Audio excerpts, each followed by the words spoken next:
Do they now? But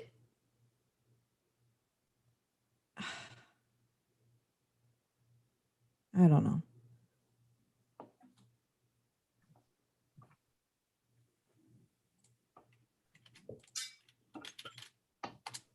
Okay.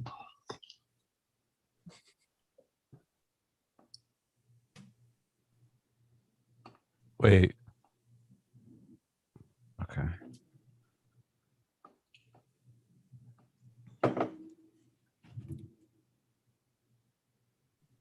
Is anyone gonna hop on the YouTube and check out the live chat? Touch it. Yeah, I'm on. Touch I just base with started our streaming. cool. I don't know how I mean, if my internet is that bad, like this is taking longer than normal. I think I need to. I'm off VPN. Get off that. Manny, just in case, can you prepare? Like, if I'm gonna call a link at all, like a YouTube, it's gonna be that second answer to Job link I sent that starts around like 15 minutes. I might be up for. I just feel like with my shitty internet, it's gonna be a pain. I don't know.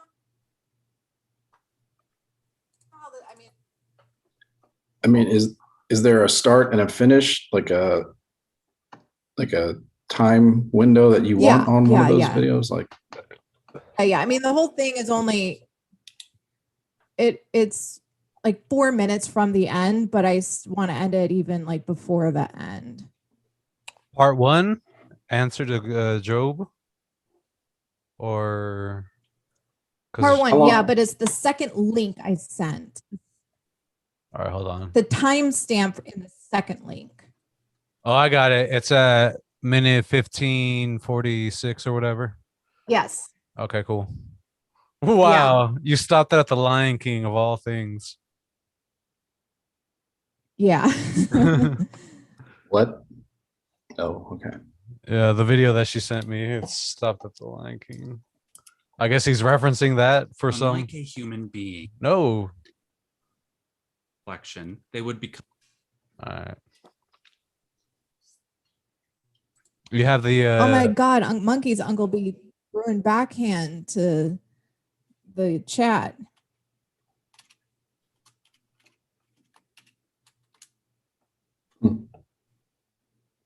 Is the feature to share across all users on? What was that? Let's see.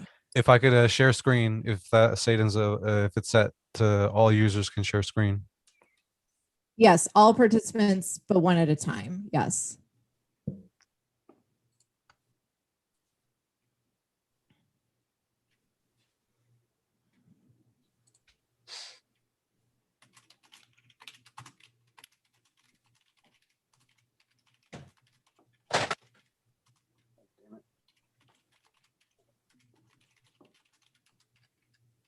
Hello, human fly here. Damn fly.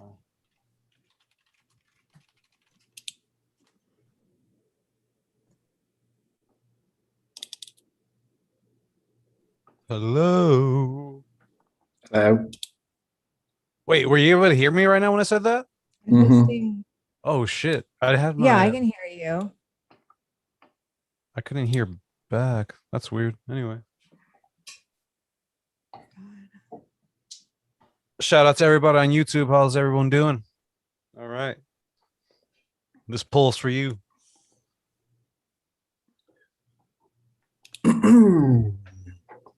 Hey, BBH.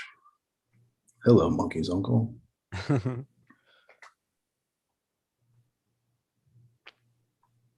Sounds like a Star Wars character, supporting character. BBH. Yep. BBH, BB-8. BBH, no.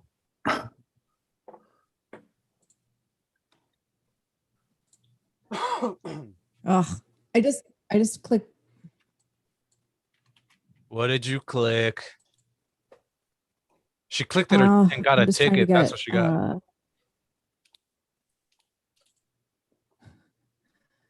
oh, I need to add the.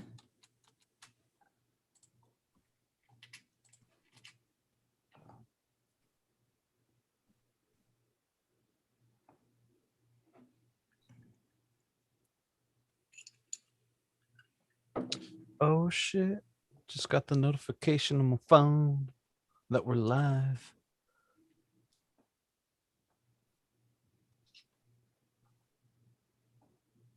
How do you mute this sucker? Dude, this is so weird. I'm watching myself watch the phone. Inception. Oh shit. Oh my God. And now I just heard myself. I should get off of this thing. What are you It's talking been about? trying to post on the Facebook group for like 30 seconds. What are you on your phone? Yeah. So I'm hearing it on delay. It's fucking weird.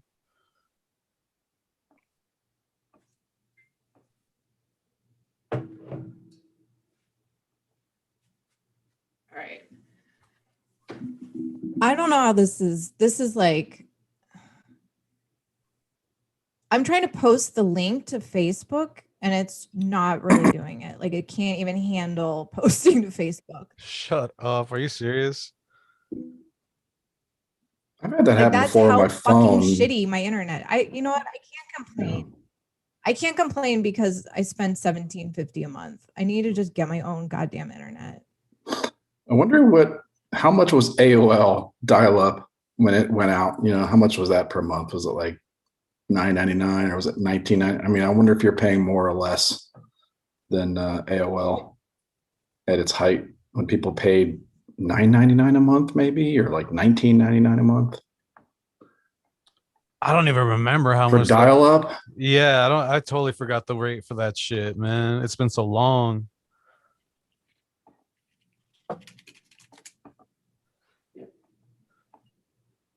So You have to use a phone line too.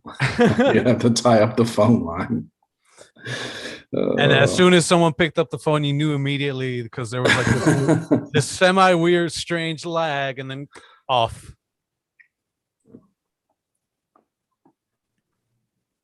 All right. And it was off with this head. Let me see.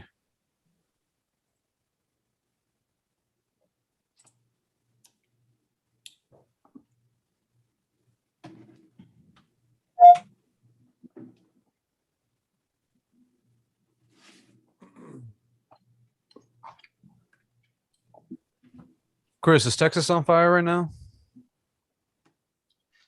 I don't think so. Okay. There's probably a fire somewhere, but In your pants, right? Yeah, that's what I'm talking about. that's what. Yeah. Canada is. Churches. I heard about that, man.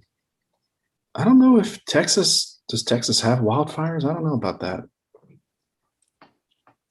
You haven't taken note ever since you lived there?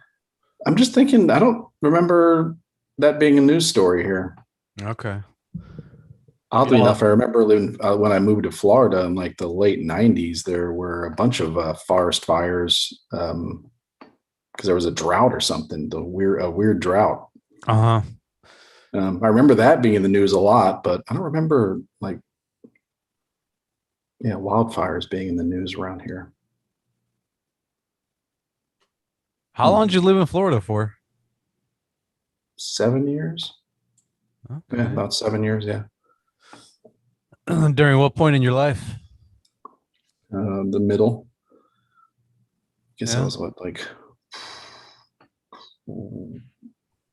mid-20s to early 30s.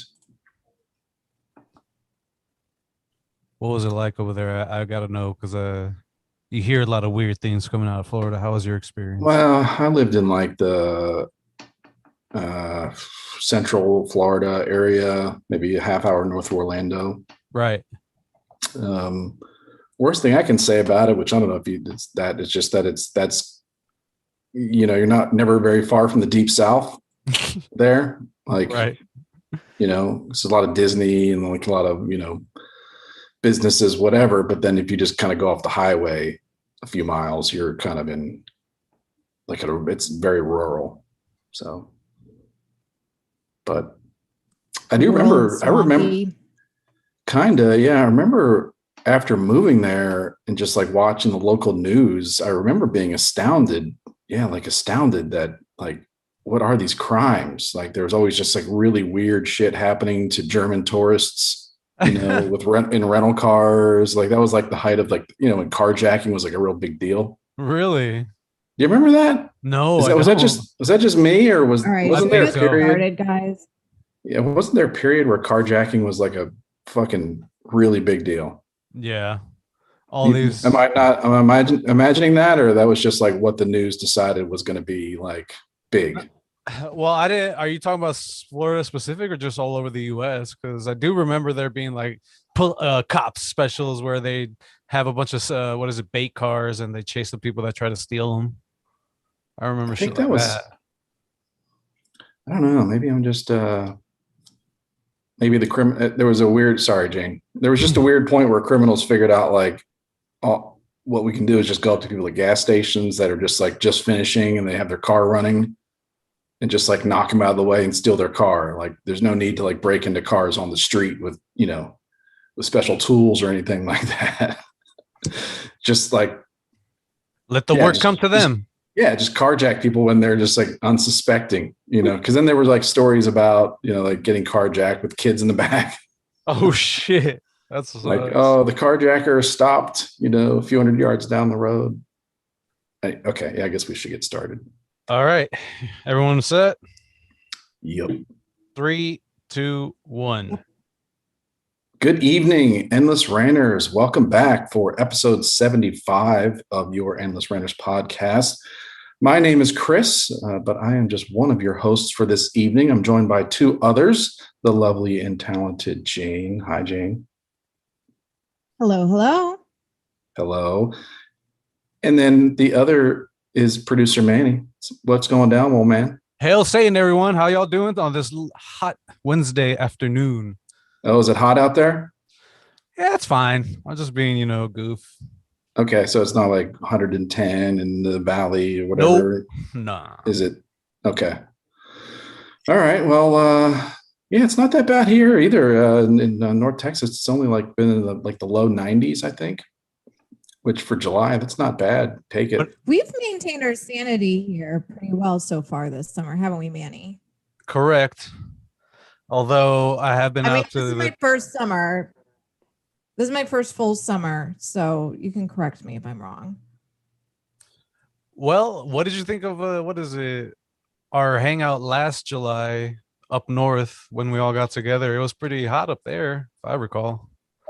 Up in wine country. Was it? I thought it was like maybe it was just such a blur for me because I just driven across the country. Yeah, that's right. You had just made your way over. I couldn't stay awake for the sun to go down. Like I did not see darkness. Yeah, you knocked out early. I forgot about that. Where was this, in Napa or something? What? I don't. Solving. It's Santa Ynez. It's wine country of Southern California. Oh, okay. I see. Okay, I see. Yeah. All right. Well, good to see you both. Likewise, sir. Yep. Tonight we're missing our Robbie spotlight. Unfortunately, he says he's working late. We think he's at Mass, Wednesday night Mass. Actually, he's not even Catholic. Never mind. That would be a lie. We could just say Wednesday night service. It doesn't have to be Mass. Sure. But I thought that was like a very specifically Catholic thing. No, that'd be Mass. Service, There's a lot of churches that do Wednesday night stuff. Yeah. Okay. Yeah. I don't know. You could be one of those parishioners that is forced to go every day of the week. I've heard of those stories. Well, if you're a parishioner, isn't that kind of your job? I want to say it's a job, maybe like a spiritual obligation. I don't even know what you're talking about. You're talking about like people that have to go to church every day and do what? I don't know. Just go to church and attend, man. There's some. Oh, I see. Yeah. Oh, that's just like your daily routine is going to church. Yeah. Going to Bible study and praise and worship and all the other stuff. Who knows? But anyway. They're not going to carjack you. I don't know. Maybe there's like a disgruntled, disgruntled clergyman that's like, you know what? Fuck the Lord. I'm done with this shit. That sucker there is going to be my ticket out of here. Walks over, knocks you out. Peace. Maybe. Highly unlikely. Highly unlikely that a daily churchgoer is going to carjack you. I just wanted to talk about carjacking because we were talking about that before we started recording. Now all of a sudden I have a lot of thoughts about carjacking, like the carjacking phenomena of like the mid to late 90s, I think it was. No, hold on. Since we're going to do about that, let's hypothetically speaking, what if one day, if like wild chance someone was able to hijack the Pope mobile with the Pope still in it and went on a high-speed chase? Do you tune into that high-speed chase? Oh yeah. Because I feel like the person that takes him is probably there just to have a good time. You know what I mean? Like they're not there to kill the Pope. You know what I mean? They're just there to like, to impress their friends, probably been drinking a bit. Like that's true. Because like, it's not going to happen. You're going to do it a little more subtly. Yeah, like you're going to sneak in there. You're not going to be brazen. Yeah, this is going to be something that even surprises the his protection group, whatever those dudes are. Yeah, like some drunken tourists or something like that. That somehow get in between and get in there. They forgot to lock the door or something like that. But I don't know. But so that would be very entertaining. Absolutely. You know what I mean? Because they'd probably be having a good time. Then you'd be having like all the nuns and the other clergymen like all over the overpass with signs of support and like other people with like throwing holy water at the driver, hoping to be like, yeah, damn you. Yeah. Meanwhile, eternity. The dude bro is just like doing his confession or whatever. You know what I mean? Just wanted to take his confession to like the top dog. He needed to be heard. Yeah. A better way. Yeah. Or like, can't believe. Manny, you need to own the rights to that movie. Hey, everyone listening right now, if you take this idea, I'll fucking do shit to your mom that you'll regret. What? Dude, I don't know. I'll make her take me to Red Lobster. I'm not sure if that's a good thing or what. Oh, okay. Oh, do shit to your mom. I thought you said do shit. Wait, hold on. Was your threat? Huh? Wait. Did you just make your threat? I'm going to make your mom take me on a date to Red Lobster. Yes, that was. Is that what I just heard? Like, how did that formulate in your brain? That is what you pulled out of the air. Yeah. Came up with. Yes. That's like in your subconscious. That's like, okay. That's an evil thought. That's how you do someone dirty, is like make their mom take you to Red Lobster. Exactly. Okay. Stuff my face and then be like, oh, I had to go to the restroom, and then just leave the fucking restaurant. Get a lift out of there. It's cold-blooded. Let's see how long it takes. You're gonna ghost. Yeah. I'm gonna get involved with your mom and then ghost her. Exactly. After she has to pay for the meal that I ditched. That's pretty. Yeah, it's pretty. Well, doing the meal thing, that's not. But like getting into a relationship with the mom and then for a while and then ghosting her, that's more. That'd be more devastating. Yeah, it's not very Christian-like. I know. Oh yeah. Okay. Yeah. So back to our subject, we were talking about Robbie. It's unfortunate he's not here. The son of a pastor, the son of a preacher man. Robbie Spotlight. Tales here. Yeah, I can see. Yeah, I can see Robbie becoming like a mega church pastor someday. Robbie Spotlight. Robbie Spotlight, right there. Robbie Spotlight's House of Faith, man. Yeah. He's got a massive Instagram following. 2-for-1 conversions all weekend long. He might be on his way. He did say he got rid of all the Insta hoes. Well, they need saving too. This would give him an excuse to really start doing some serious community outreach to the Insta hoes. You know what I mean? You'd have to balance this out though with Democrats and men. Yeah, well, What do you mean? Yeah, I'm confused. with Oh, that. I just say like thinking about Robbie's political persuasion. He's not following Democrats, but they need to be saved too, right? And according Oh, well, no, I mean, to Robbie doctrine. someone else can take care of them. They can take care of themselves. I don't know. Yeah, I mean, that's so you go to church on Sunday and it's just a bunch of insta hoes in the pulpit. Exactly. He knows what he's doing. You know, in the pews or whatever you call them. I think, not the pulpit, the pews. Yeah. Taking selfies, church selfies, becoming a new thing. But yeah, so we're gonna tackle the heavy subject of religion tonight with not a lot of structure. I got some thoughts, I guess. It's a subject I enjoy thinking about a lot. It's a topic that I think everybody has a lot of thoughts or feelings about, but then when you try to talk about this topic, it's pretty easy to sound like a dope. Okay, let's start. Then let's give it some structure. So start, Chris. You can start. Okay. How were you raised? Like what was the role of religion in your upbringing? And then what do you like about it? What do you buy into it? And then what makes you skeptical? Okay, that was a lot of questions. All right, start with your upbringing. Okay, I was definitely raised Christian. Remember going to church every Sunday from early on. But then again, my parents were divorced, so like, I don't know. We'd go to church every Sunday. I remember fighting it. I don't know. Didn't want to get up. But yeah, Sunday school, all that stuff, vacation Bible school every summer. A fair amount of activities. I think my mom was pretty, I don't know, wouldn't say involved in the church administration or something like that, but she was eventually.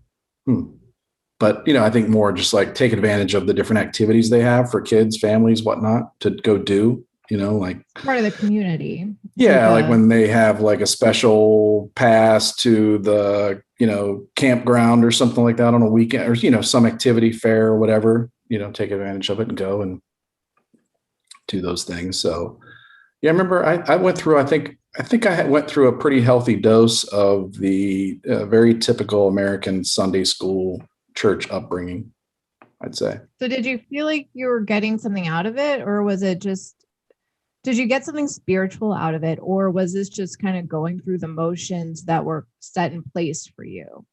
I mean, when you're a kid, I don't know how many. You don't know in the moment, but looking back. Yeah, in the moment, definitely, not even thinking about that. This is just life. This is just like, I don't even know if you have that concept of like free will at that point. You're just like going, you're like kind of carefree, but you're not free at all. You're just going wherever your parents tell you to go pretty much all the time. Like that's where you are, is where your parents want you to be. So, but you weren't angry about it either, other than fighting. No, I think as a teenager, I was probably annoyed, or maybe like 12, preteen, even like annoyed having to get up and go to church on Sunday mornings. I don't know. I guess I hit a phase where it was really boring because I wasn't going to go to Sunday school anymore.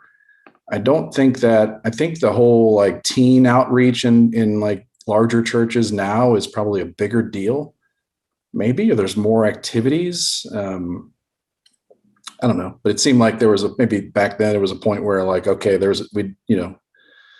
you're a child, but you're not like you're not like a toddler, so that we have no more activities for you. So you just have to go to big church and sit there with your parents, and listen to the sermon, which is really boring. I think when you're younger and like you see the same kids and friends every Sunday morning and you know them and you play and you do art, whatever, and it's fun. So you don't mind it. But I think, when I transitioned, I have to go to the big church. That was pretty rough.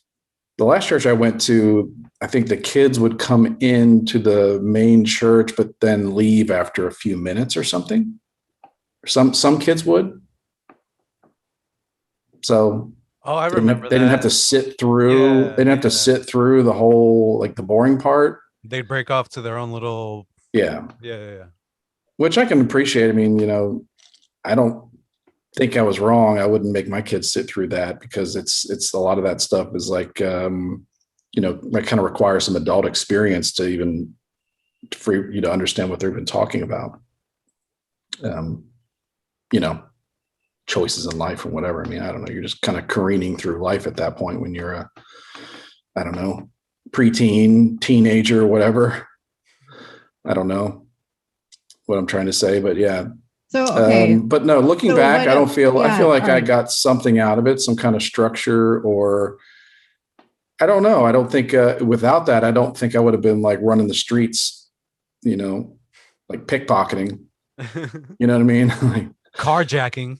I wouldn't have been like an orphan, like Oliver Twist or whatever, working for Fagin, like having being forced to go out and steal instead. Back to But stealing cars. Yeah. yeah, would have been. I might have been a carjacker. I don't know. I might have caught on to the craze. It's happening so often everywhere. All right, Manny. Yeah. All right, let's go to Manny's childhood. I feel like I got through like 2 of your questions. Sorry. Yeah, there was still let Chris flesh out. What was the third question for Chris?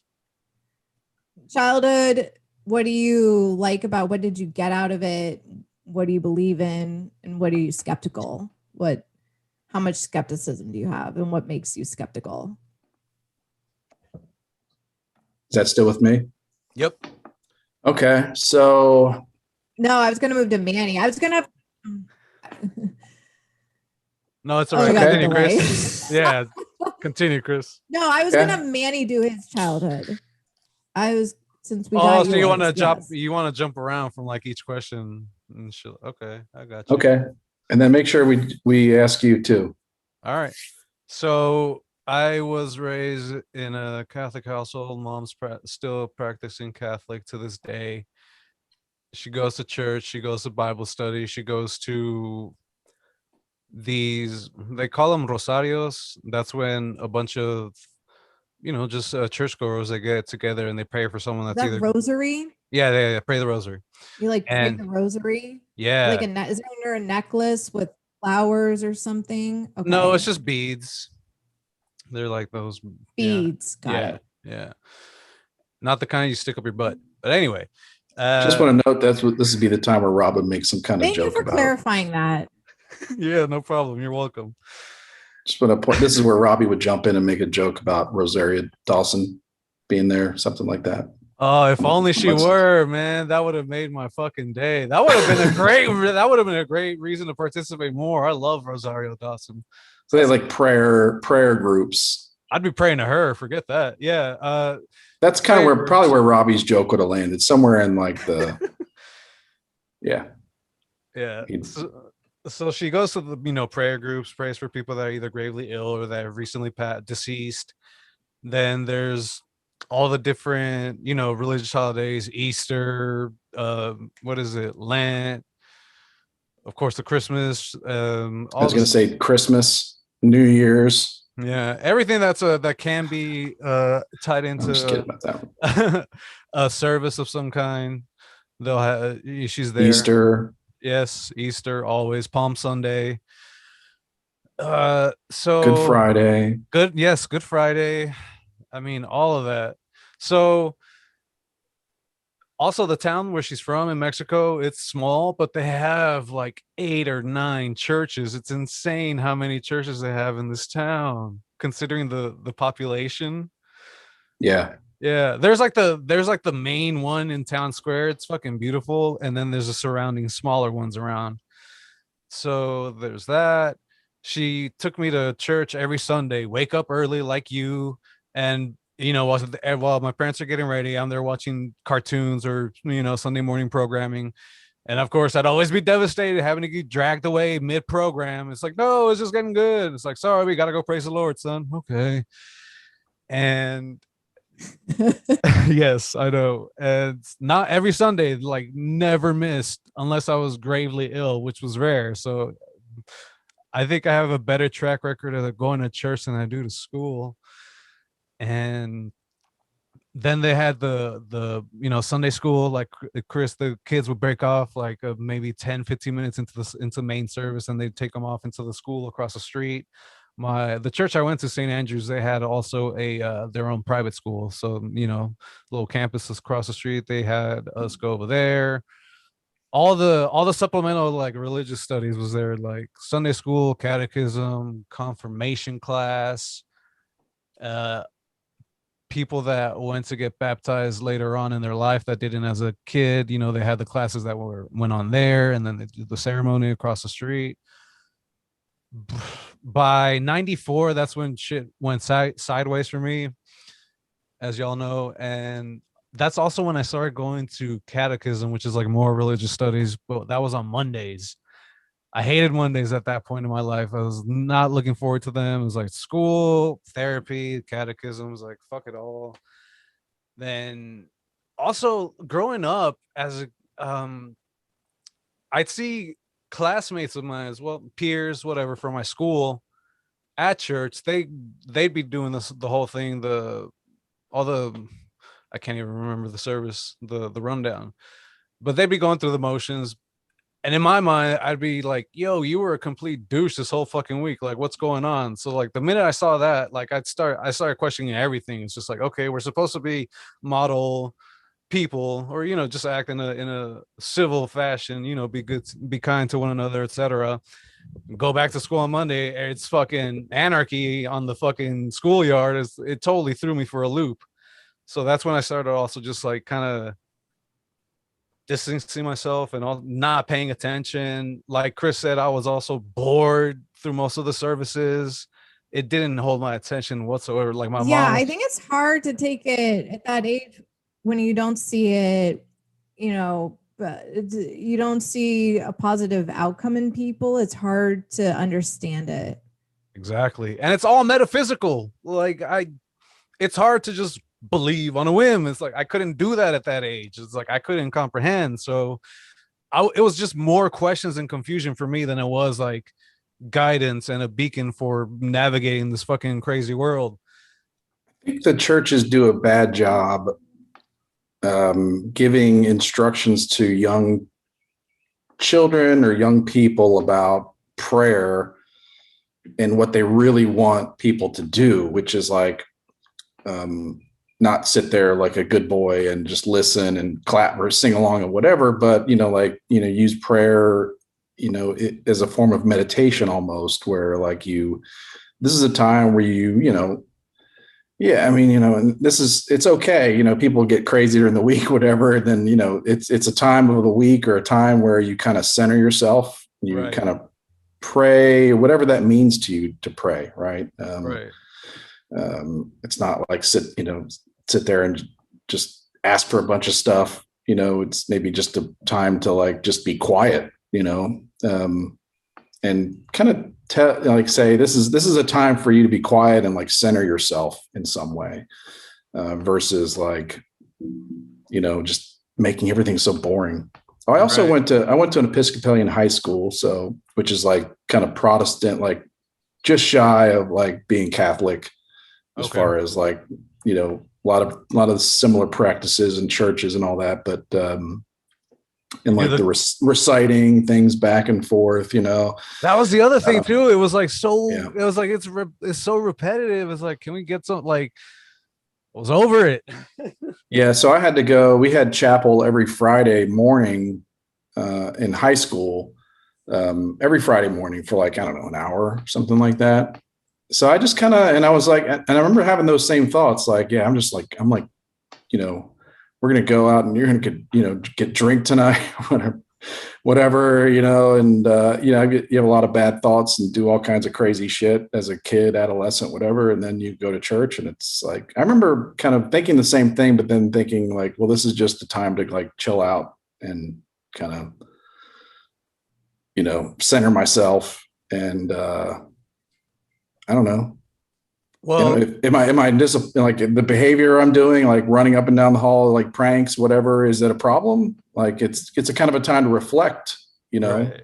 Like you're cursing a lot, because, you're fucking 15 and you're cursing and whatever. And you're, doing all kinds of bad stuff for the first time ever, you think you're smarter than all the adults, so I remember just using it as a time to reflect, to be like, all right, well, I did all those things, and is it okay? Is it bad? Should I stop doing those things? Should I, maybe this week I'll use less foul language, right? Or yeah. Well, interesting, the Supreme Court banned prayer in public schools back in like 1962. But what if they just now schools are trying to introduce meditation?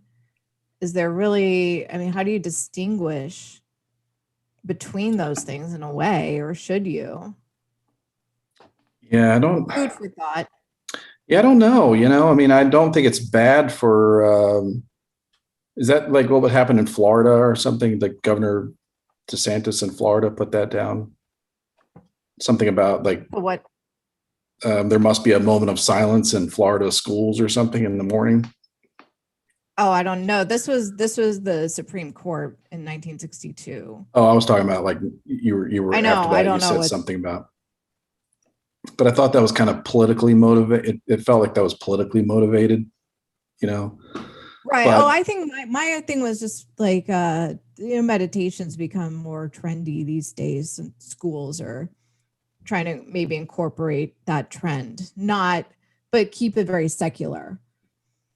I remember being taught meditation. I went to as I think we discussed in the show. I don't know. I went to a private school for high school, and very small number of students. And I remember like we just had a bunch of different classes and different, I don't know, sessions and whatnot. And one of them was like meditation and like kind of, I don't know why I'm saying that, but yeah, I guess it is trendy now, but there's something to it. There's something to it. Just like kind of finding some quiet time and like trying to calm down your thoughts or get rid of all your thoughts and just, so I think, we're all running around all the time, every waking hour, walking around with, 10 different thoughts in our head and devices in our hands and whatnot. So.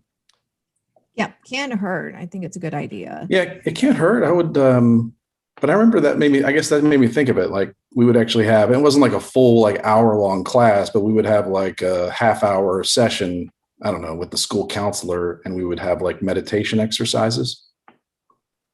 Interesting. I don't know, just kind of work like on your breathing, calm down, or maybe, I don't know why we had that. I don't know if that was like a new thing at the school I went to, or if that was always a thing. Was this a private school? Yeah. Preppy white boy school? Yeah. Yes.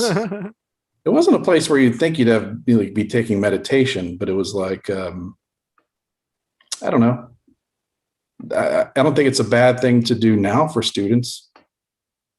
Yeah. If no, they're I able agree. to, I think it's. Sorry, Jane. Oh no, I think the difference is in prayer, you're supposed to reflect on your own behavior, whereas the meditation is not. It's more just about calming your brain and making sure you're, self-care. That stupid trend. I hate the term self-care so much, by the way. I could do a whole spiel on it. Yeah.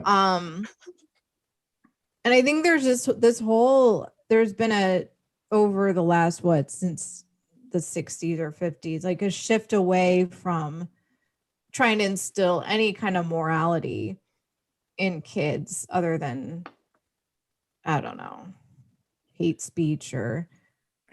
I feel like it's. Yeah, go ahead. No, go. I lost my train of thought.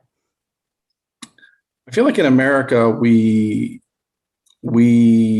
want to believe that we have this this high sense of morality. And I'm not saying we don't. I think that it's not as high a priority as we think it is, or we would like it to be. And what I mean by that is that it just always places second to something else, which is, usually money or commerce in some way. And it's like, we would like to be, it's easier just to act moral, like, with Apple and Microsoft, all these big companies, Amazon, they're going green and they're doing all these initiatives around the world to do what, and whatever. But then, they're still like the batteries in your phone still come from mines with child labor and all this stuff. And right. everybody's kind of like, my desire to pay only $400 for my iPhone is a much higher priority, than, my morality at that point. Like, I don't want to pay $3,000 for my iPhone. So it's like, I could swallow a little child labor, or I could swallow like, I really like having things delivered to my house. So I can swallow a little bit of like more destruction of trees, because like everything comes in a box and like a package, and like we're just, like chewing I will up. say, if you want to feel better, Chris, about your child labor phone, I feel have fine. read. They're not my kids. Well, okay, maybe for other people that are now crying into their drink. They're very far away. Too. So countries that actually do allow child labor, sweatshops and all that, actually pull themselves out of poverty faster. It's actually better. It's a better thing for their economy than to not have it. As awful as that sounds. Yeah, I guess so. I guess, I don't disagree with that at all. I'd have to do my research, because I remember hearing that. I don't disagree with that. 20 years ago, and I don't know where some of those countries, like, does India still have the same level of child labor as it did 20 years ago? It's worth no idea. No idea. India's a shithole for sure. Like, massive parts of India are just dumps where I wouldn't even think they would even track that kind of thing. I think that's kind of where India is, where if they said, oh, child labor has gone from 30,000 kids to 18,000 kids over the last 20 years, you'd be like, like, I don't really, how would I trust those numbers? Like, they got like kids like living in like landfills in India, picking like metals and plastics out and all that kind of stuff. What's that? You could follow the companies that do business there, that manufacture their products there. Oh yeah, I know. Okay. Yeah, I'm just saying, like, India's at a point where like they're like, it's like a whole nother world of poverty, like that. It's hard for us to comprehend. Yeah. Like, what was that movie? The real popular movie with the two Indian kids? It was like, Let's Make a Deal. It was like a trivia show. Slumdog Millionaire. Yeah, like I think that. I think that there's a lot of kids that live in like really, really horrible conditions there that I don't even know that they could measure it. So, anyway, I almost confused that with a Slumlord Millionaire, but that's a different movie altogether. Jane. How did religion play a role in your childhood upbringing and young adulthood? Yeah, so for me, I was not raised anything other than we had a tree on Christmas. We got an Easter basket and an Easter egg hunt. We maybe went to church on Easter with family friends that actually cared about going to church regularly. Yeah, you needed some regular churchgoers to like glom onto. Like, Yeah, that was what my mom tried to do with us, because she didn't have it in herself. And I don't know if she like wanted to outsource religion for us. Like, that's such a white person thing to do. It's like, wait, we need to outsource more religion, guys. Chop, chop. So we had like family friends. I had the two boys that were same age as my sister and I, and they went to Sunday. They were more into it. Like, went to Sunday school. They went to like a Christian elementary school, and they put on these productions that were super fun and musical. And we like had a VHS of it, and I like would watch it over and over again and like learn all the little moves and the lyrics. And I'm sure it drove my parents nuts after a while. But anyway, and then and so like we would try to send us to church with them every once in a while. And our argument was, well, I want you to be comfortable in a church setting. I'm not going to do this for you, but maybe someone else can try. And who knows what was really behind all this. We had some relatives on my dad's side that were super like rural, homeschooled, young earth, believe the earth is 7,000 years old. That level of seriousness. Wow. And they were, different, but it was interesting. Like they're good people. And my mom's had my sister and we went over there for 2 weeks. Their kids were kind of straddled in the age range of my sister and I. So, and they loved it. They're like, oh, fun, California cousins. And like we were very novel and cool. And, they lived on like a big plot of land, not like a ton of money, but just, very rural. So there's like this huge expanse anyway, but basically, their motive is to like convert people, right? Like my mom sends us there knowing that she has to know that that's what they're going to try to do. It's like, okay, like this is awkward. Oh, so you mean sending you with friends and families to church, or is this to your cousins? Or? Yeah, well, specifically the cousins. Okay. Would try to convert you if you weren't already Christian. So it's like, did my mom know that they would try to do this and it would be like a little uncomfortable? Like, I don't know if she like thought all this through, or she was just sort of like, I don't know. It'd be a good experience for us to see a different type of way of life. Maybe she wanted to expose you to that because I think there's an instinct as a parent that even though that's not your thing, like there's kind of like, I don't want to like I'm not going to be militant about keeping my child from that. And I also, it almost, when it comes to, like big questions, like, cause it doesn't take long before kids start asking about God, like what's God, what's this, where'd this come from? So to like, kind of it seems kind of wrong to like keep your children from any kind of education about that kind of thing.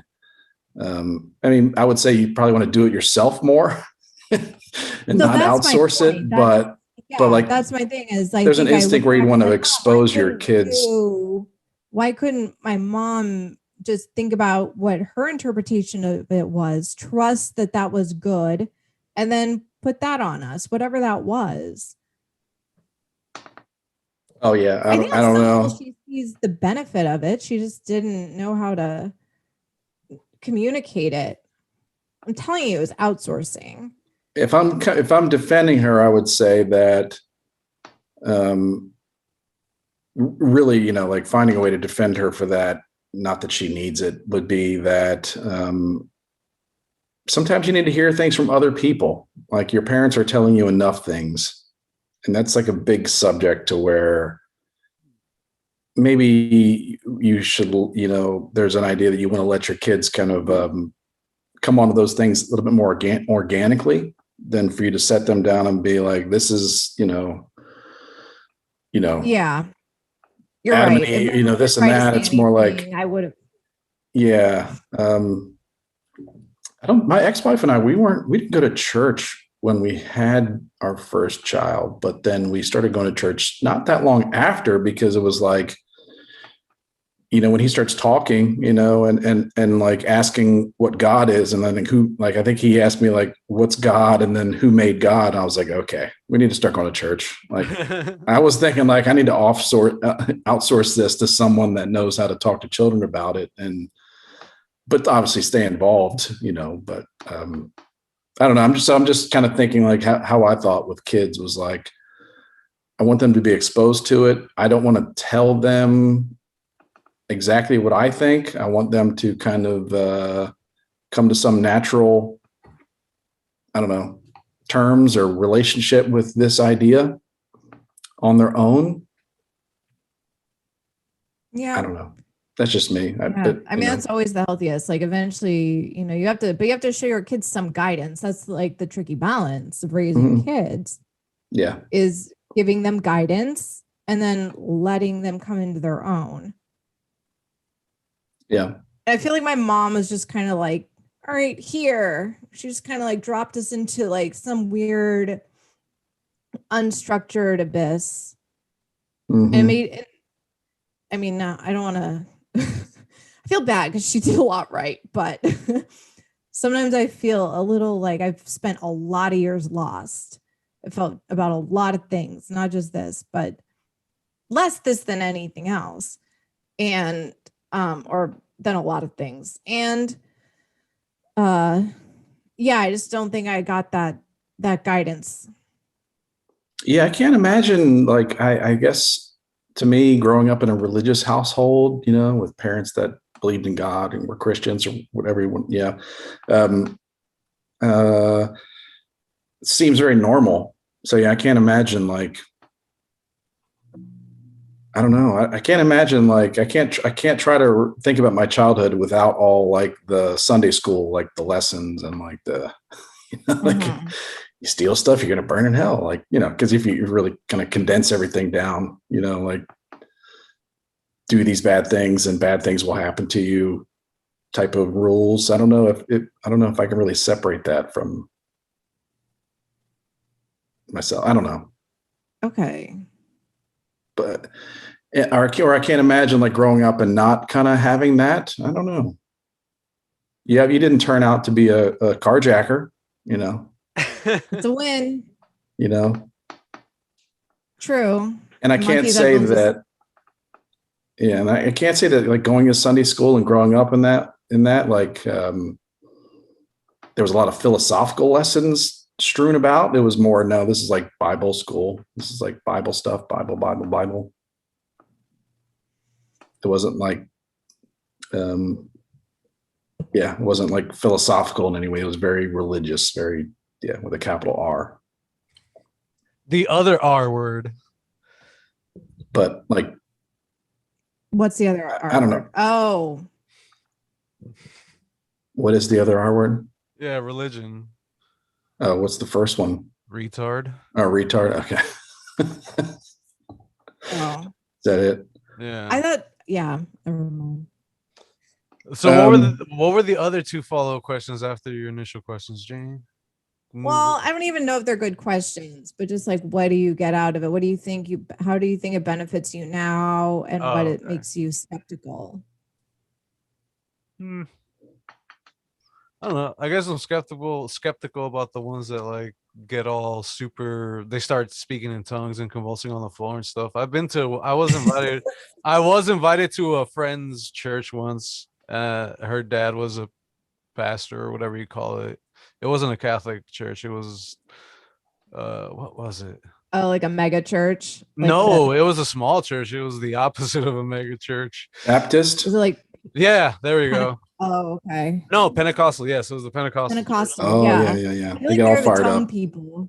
Yes, and we saw that, and the minute it was me, a friend of mine, we went over there with our homegirl, and she was like, "Yeah, this is my dad's church. So here, chill here." And then service started a few minutes later.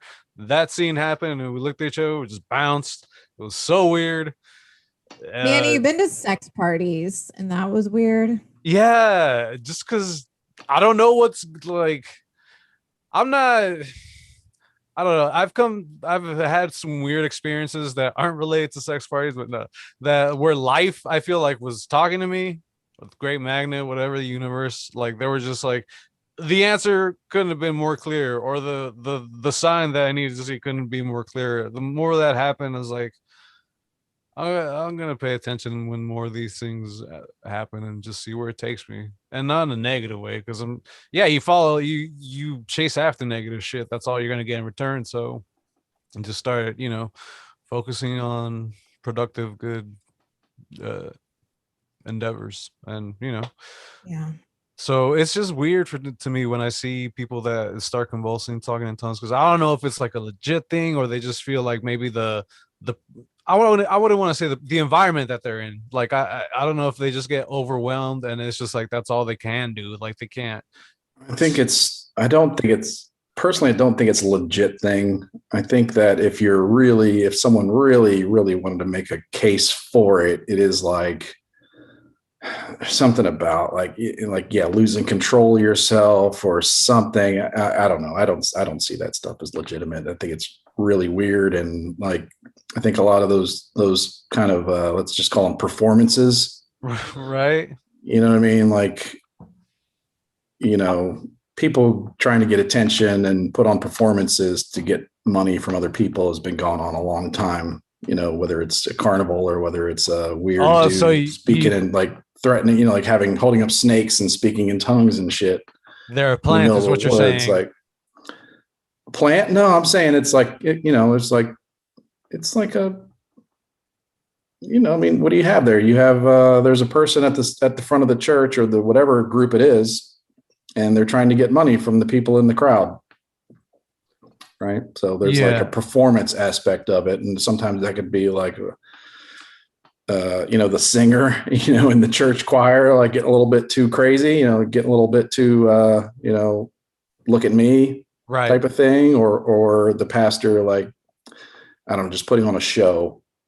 I don't know. There is one thing I wanted to add to what I was just saying about the people, speaking in tongues and all that. The only thing I could think that would cause them to do that is like maybe they just had a sudden epiphany or realization or something, and they just have like a flurry of thoughts that they want to communicate, but they can't because it's just like a sudden like rush and they can't articulate. So all that just comes out is literal, just blah, blah, blah, type of whatever, Yeah, I don't know. I've read about it before, and then it's just kind of already lost that information.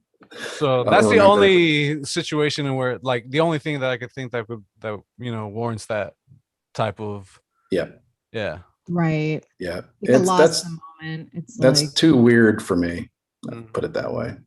It's not inspiring. It's like you don't watch and think, oh, I want to believe what they're believing. It's like, no, I go pass. Yeah. I've seen that. I don't think it's very common.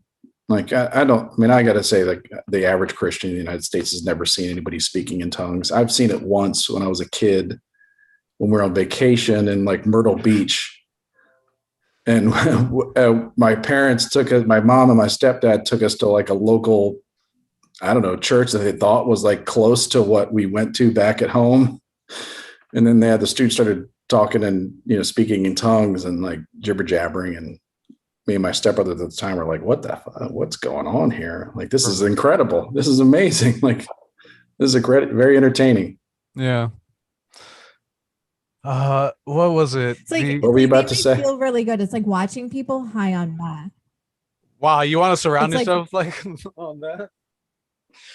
It's like watching people high on meth. You like know they feel amazing, but you're not like inspired to go try meth. Gotcha. Yeah. Yeah, I don't know what. It's like, no, let's just be a little more grounded in reality. Yeah, I don't know. Anyway, I don't know. There's a lot of big churches out there where I think there's a lot of conformity to like mainstream society. But in certain parts of the country, there are a lot of small churches, like a lot. Like if you're driving through like northern Alabama, Mississippi, those areas I've driven through where there's literally like a church in every block. Like, how many people could possibly, you were talking earlier about your mom's hometown and having so many churches, like how many people could there possibly be in this area to support this many churches? There's got to be like only 50 people that go to each of these churches, right? So then shit gets real weird, because it's not like there's a huge community and like you're like reaching out to people. You're like trying to keep the same 50 people in your small little church. And then you start doing stuff like speaking in tongues and bringing in rattlesnakes or whatnot. I'm thinking I'm talking about like an X-Files episode or something. But, it's a different dynamic than say like Joel Osteen in Houston, Oh yeah, that's You true. know, His like where, fucking stadium church or whatever. yeah. Well, but then again, maybe it's not Those that guys different. creep me out so much.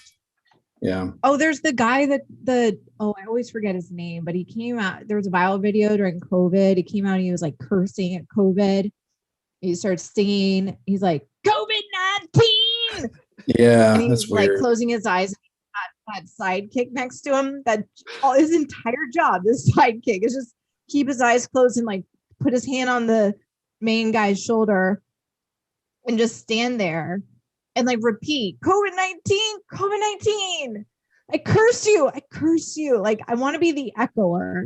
Like that is the easiest job. And he gets to fly on the private jet with the guy like everywhere. That's weird stuff. That's really weird. I think a lot of people, a lot of like these pastors probably go into seminary school with good intentions. Like they're probably good people, or probably, I don't know what that even means, but they go into it and they really want to help people, but then like, it's a weird thing that happens to you when you're the center of attention for like 80,000 people plus another million people watching worldwide, every Sunday on, in this auditorium and then also on TV. Like weird things happen to people, like that affects people.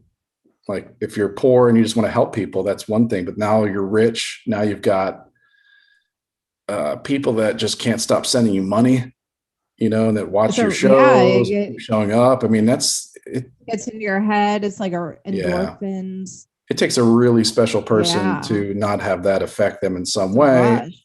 Yeah. And then you start like getting real high on yourself and you start doing these crazy, like curse you COVID stuff. And like, I don't know. And then you start thinking about, these guys probably are pastors, right? They went to seminary school, they studied the Bible, and now all of a sudden they're talking about ratings. It's a weird conversation. All like, this that curse, your YouTube channel is blowing up because of your cursed COVID-19. Yes, Monkey's uncle, Kenneth Copeland is his name. There you go. Oh, yeah, he's old school too. Yeah. I can't believe he's still alive. Oh, weren't we watching that? Old. Someone recently? No, I told you went viral during COVID. Okay, so we talked about. Yeah. Okay. Cursing. Yeah. It was so bizarre. I'd never heard of him before that. He's really, really creepy. Oh no, he in his prime, I think he was getting money out of my grandmother. Like that's how old school that guy is. Yeah. Yeah. Well, all right. So I would like to propose a whole new branch of religion that I am getting into through like Jordan Peterson and studying more Carl Jung. So I've always just kind of looked at it very neutrally. I'm kind of like, I'm not against it. Like I get the benefit. I can see how you can get something out of it, but it's just hard to, understand like why do bad things happen? Like what all these hardships? Like I get minor hardships, like, oh, I have a tough test or I failed a test or something and I gotta like work harder to do better next time. Like it's easy to wrap your head around that to personal growth, but I don't know, like there's so much tragedy that's hard to like fathom if there is some like almighty, all good God, right? Sure. Like what? Like pediatric cancer. Like why do like 6-year-olds get run over in traffic or something like that? Yeah, that's right. Those are some tough questions for sure.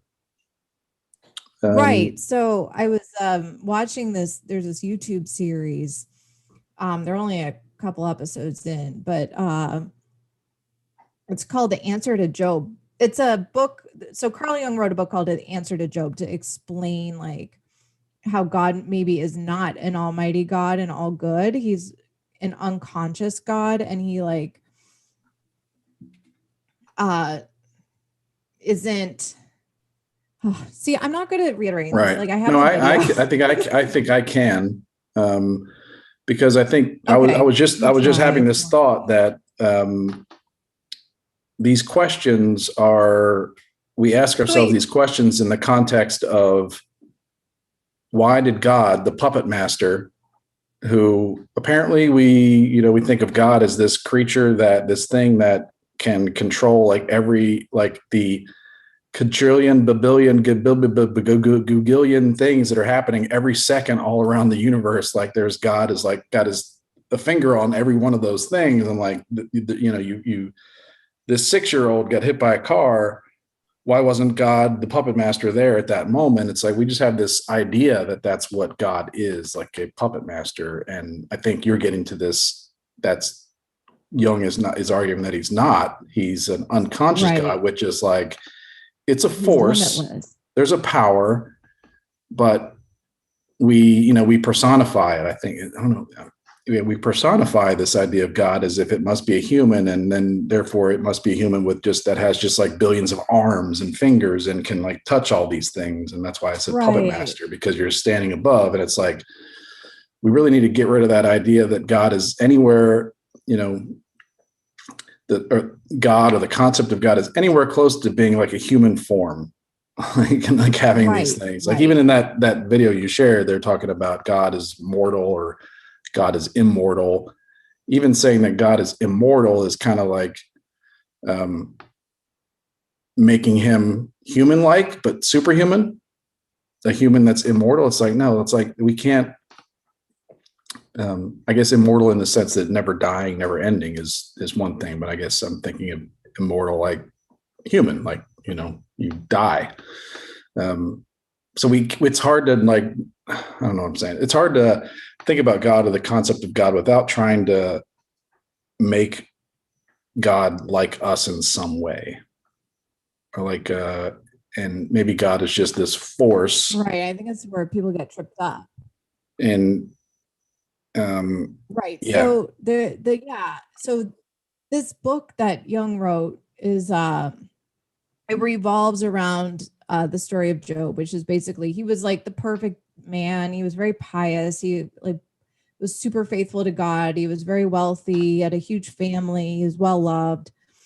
And then Satan and God like have a little confrontation, and God's like, well, look how great Job is. And Satan's like, that's only because you blessed him. I bet if you took everything away, he'd like curse you. And so God tested it. So God's like, fine, I'll do that.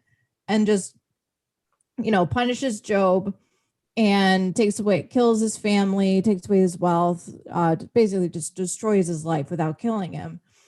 And he remains faithful. But the one thing he does is he asks God, like, well, why did you do this? Like, what is the explanation? And then God curses him and is like, why are you even asking me that? Why are you even questioning me, the Almighty God? And then suddenly, I guess Job goes back to being wealthy, and he lives a lot, like generations longer, and has more kids, and blah blah blah. Such a weird story. Like, yeah, you're telling really the story bizarre. very well, but like, if you kind of like listen to yourself, you're just like, what a weird story that like Satan and God are having this argument, and then Job gets in on this argument. It's like, hey, yeah, God, what's up? Why are you doing this? Like, hey, who are you? Like, who do you think you're talking to, Job? Like, such a weird, fantastical story that I think for me, like, because earlier you were asked, I think one of the questions was like, what are you down with? Like, what do you accept? And where does your skepticism start? Something like that. It's like that. Those stories where we personify God and Satan are just, I think, in this day and age, and like with technology, like those are like the downfall of Christianity. If that's like the best you got on Sundays is telling this story of Job. Right, it's like, a very challenging story. It just kind of, but I don't know. I mean, if you're a church and you market God as like this force of physics, in the physical world, like a force that's unconscious, that isn't like taking part in your daily life, I don't know. That might not be a good sale. So the argument here, that Jung presents is that Job is actually of a higher level of morality than God in this situation. And so the quote from the book that they highlight is, "But what does man possess that God does not have? Because of his littleness, puniness, and defenselessness against the Almighty, he possesses, as we have already suggested, a somewhat keener consciousness based on self-reflection. He must, in order to survive, always be mindful of his impotence." So the difference between God and man is that man is mortal. And so we're bounded by limits and we're forced to self-reflect. Yeah. Yes. And have a sense of morality, whereas God is actually very limitless and doesn't have to do that, except they argue he was forced to do that in the presence of Job. And they also gets into explaining jealousy too, like God became jealous of Job. And and then so basically the argument is that God is unconscious and he doesn't have to become conscious to, how do I explain it? He answers to no one. Right. He doesn't. It answers He's to all no knowing. one. So what is it? Omniscient, all knowing, omnipotent, everywhere. And there's a third, and I'm totally omniscient, omnipresent, omnipotent, something like that. Yeah, all knowing, everywhere, and yeah. I like where this is going. I'm not sure that we end up in the same place, but that like even though he's all knowing, he's not forced to be conscious of it. Okay. So so Jung says in this one quote, "From the way the divine nature expresses itself, we can see that the individual qualities are not adequately related to one another, with the result that they fall apart into mutually contradictory acts. For instance, Yahweh, which is the Jewish term for God, regrets having created human beings, although in his omniscience, his all-knowingness, he must have known all along what would happen to them." So why? Okay. Who said that? What's that quote from? That was Jung. That was Jung's quote from his book in Answer to Job. I really like this conversation. I like the topic. I like it. I mean, I really enjoy it. I like to think about these things, but at the same time, I'm like, he's trying to do like a psychological evaluation of God as if he's a human or something, like, because we're like attributing these human qualities to this concept of God. Right. But think about how old these stories are, and they come from somewhere. Like they hit a nerve for a reason. We're trying to understand why. What stories? Like just the story of Job in the Bible, you mean?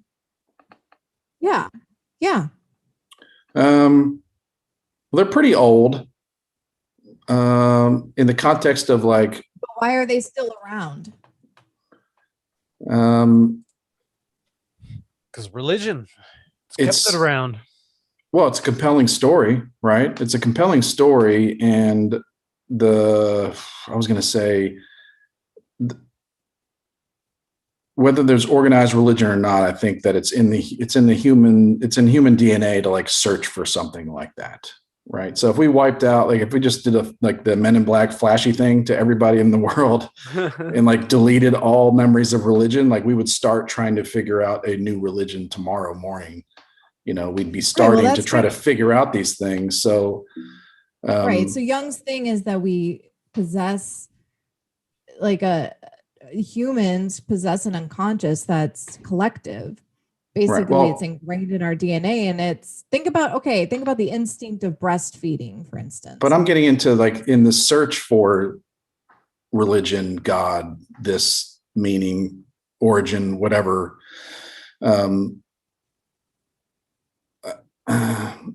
I'm thinking like humans have to start personifying God or like giving God these human qualities. But they shouldn't. I know, but we do. And then even Jung is kind of stuck in this thing where it's like we're thinking of God as something human-like, or like this dude that's just got all these incredible superpowers, like a psychological, instead of like maybe God is just gravity, something like that, some force in the universe that right. So what isn't really the puppet master isn't really paying attention. Like it governs things, I guess, in a sense, but isn't really paying attention or playing a part, like in all these billions and trillions of things that happen every day, every second. So I find this like, right. I guess what I like about it is that it's it reminds me of math theory and math and physics. Like you're kind of we're talking about limits. Like God does not have limits.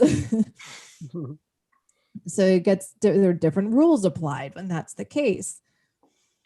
Yeah, we're also like we're talking about like God doesn't have limits like humans do.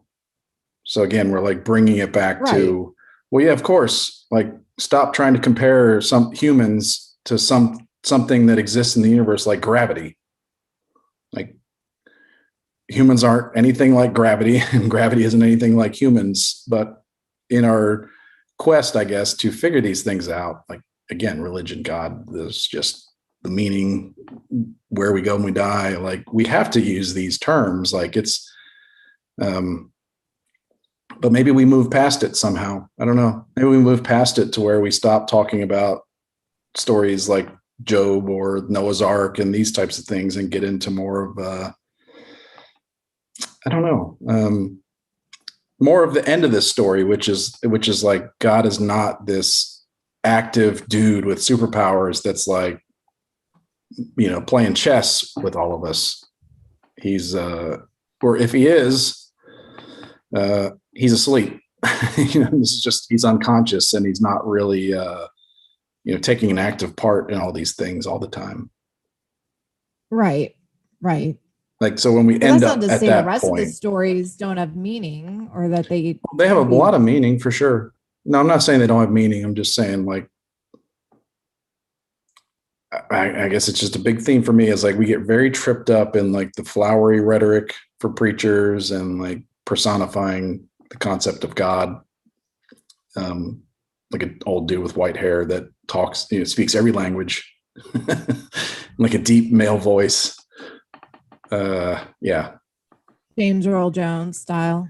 Yeah, like like go beyond like the whole like we made Jesus like a white dude, with flowing, like glowing brown hair, kind of light brown hair. Like, we made Jesus a dude, like we made God like a human, like we had. I don't know. But how else can like mankind 2, 3, 4, 5, 6,000 years ago, like that was how they had to think about things.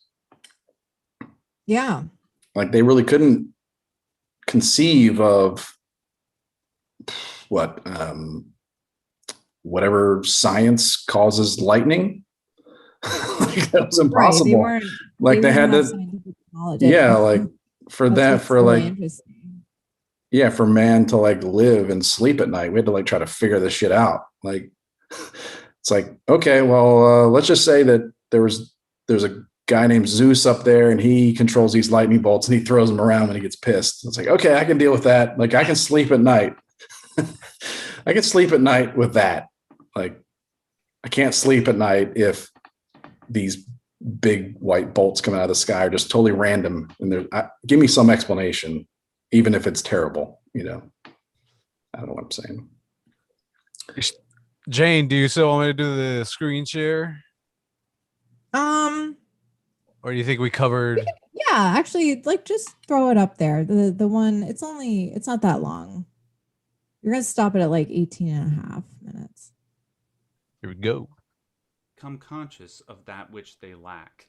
Unlike a human being, God has never had to self-reflect or become conscious of anything, because he already is everything. If God has never had to become conscious of anything, then the only logical conclusion one could make is that God is unconscious.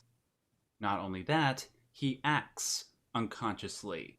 If this is true, this would explain a lot of things. It would render God's actions in the book of Job completely amoral, neither good nor bad, because they were done without conscious intent. Moreover, it explains how God is able to possess omniscience but never uses it. It is because he lacks the conscious ability to access it. Also, remember when I brought up God expressing regret about creating humanity and how that contradicted his omniscience? Jung argues that if God is already everything in its totality, and that totality rests in an unconscious mind, then God's expression of regret makes sense.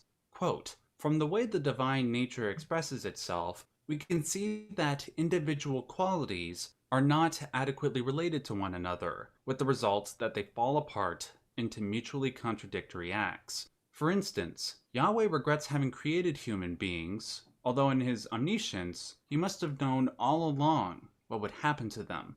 In Jung's mind, God never had to self-reflect until his encounter with Job. He never had to be conscious of anything until that moment. God tried to avoid this moment of consciousness in the same way humans do. When one becomes conscious of a personal weakness, it is a painful experience. We will do everything that we can to not become conscious of that weakness. God did the same thing. He tried to avoid that painful conscious realization with a display of force. Unfortunately, even if you're God, might does not trump right.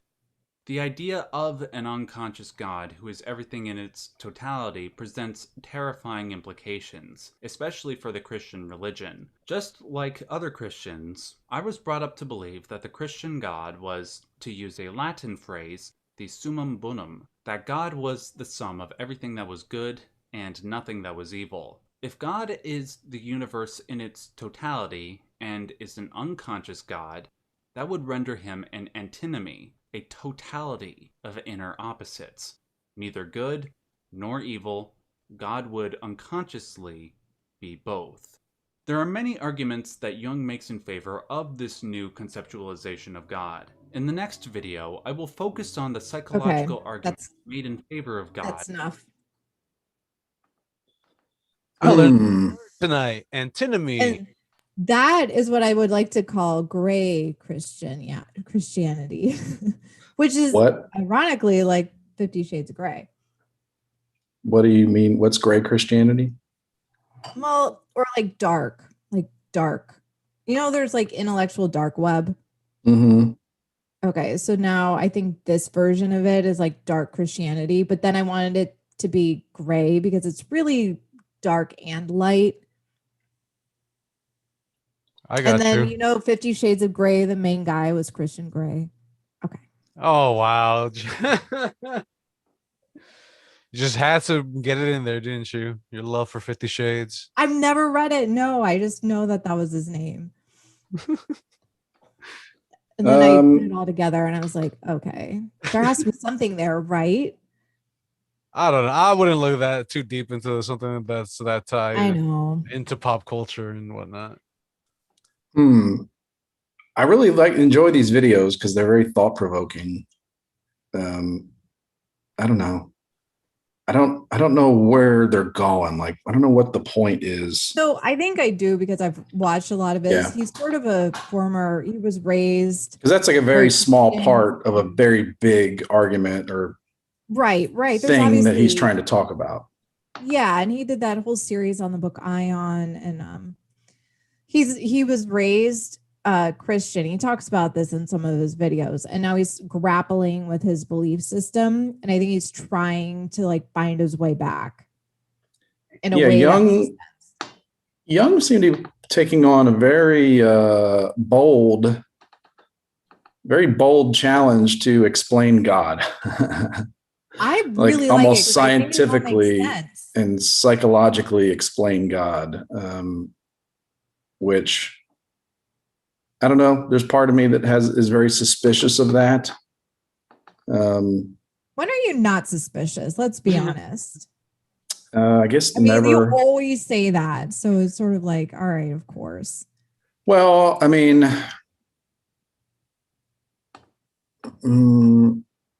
yeah. I guess that's a fair statement to make about me. But yeah, I don't know. I don't know what. I feel like that's what he was trying to do, right? He was trying to explain like make a rational argument for God, the existence of God. And in that, he had to kind of say it's not the guy up in the clouds. It's, he's saying it's an unconscious God, and using, I think, and then I see where you kind of really like the mathematics of it, because it's like, well, God can't be 1 and 0, or can he? Or, there's kind of like a lot of logic in there, I guess, mathematics, logic, whatever, that I think I can see you find that appealing. I mean, right. I find it appealing too. I like it. I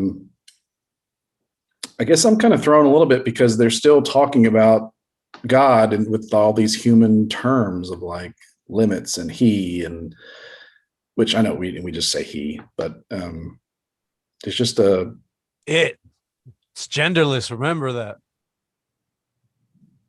Doesn't feel right to say it like that, but I mean, it's like, I don't know. It's impossible, I guess, for humans to really talk about God or religion without, personifying God, True.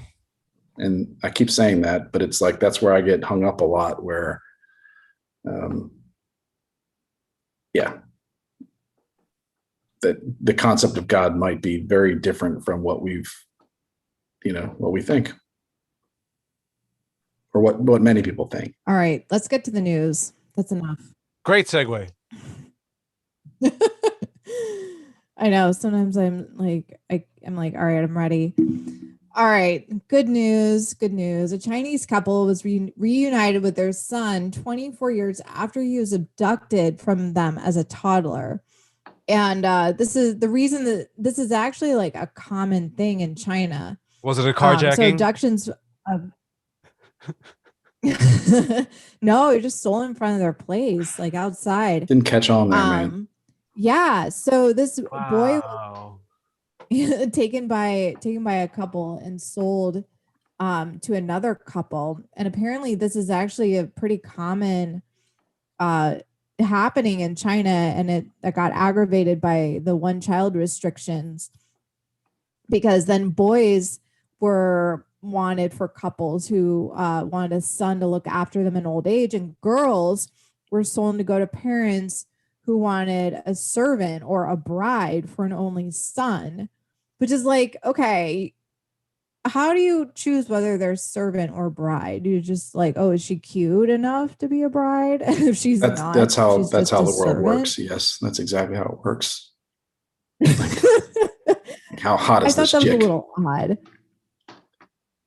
Right, yeah, that's an interesting thing where, so that's like having a son as your retirement your retirement plan for those guys, like, because that's, they'll take care of you as you get older, but your daughter you marry off, and you can only have one child. So if you have one child and it's a daughter, it's let her go. That's kind of an expense until you let her go. Now you don't have someone to take care of you. So I guess I'm not sure if they would, what would these, so the kidnappers, so there's a market for boys. So they'd go kidnap boys and then sell them. But I don't know if they would sell them to parents that already had a girl and got rid of the girl, or sell them to parents that didn't even want to risk it. They would just buy a boy, and they would have a boy. I'm guessing they had a girl. They give them up for adoption, or they give them up. Like what happens in China with all the unwanted girls? They get aborted. Oh, they just abort them. Okay. That was really common. Yeah. You find out you're having a girl and you're like, okay, no, I can't afford to have a girl. So no. Yep. And then instead of taking a risk, you buy a boy on the black market, I guess. Yeah. So the reason this story made the news is because the father had become an activist for these child abductions, and he actually started a website, and he'd helped about 100 other children get reunited with their families, and was the inspiration for a 2015 movie called Lost in Love, which I guess was a Chinese movie. So now he finally found his son, and that's why this was in the news.